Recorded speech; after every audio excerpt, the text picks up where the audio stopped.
In this video, I'll show you how you can create a sub account on OKX. So you might need a sub account if you want to separate your holdings. Maybe you want a trading account and also a hold account as well. So once you're inside of OKX, go to the 9 dots in the top left hand corner. And once you click on that, it will take you to this window where you can then go to your profile icon.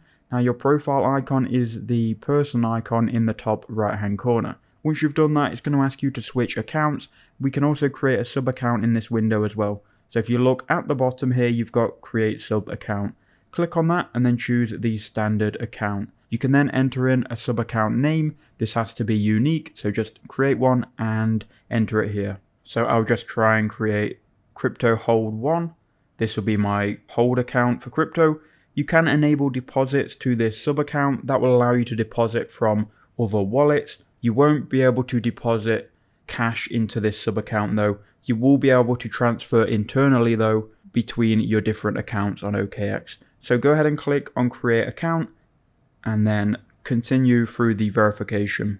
It's then going to ask you to verify with your email address. It will send you a code, and then once you've done that, you'll have your sub account created. You can then go ahead and click into that account and manage it. So that is how you do it. I hope that quick video helped you out.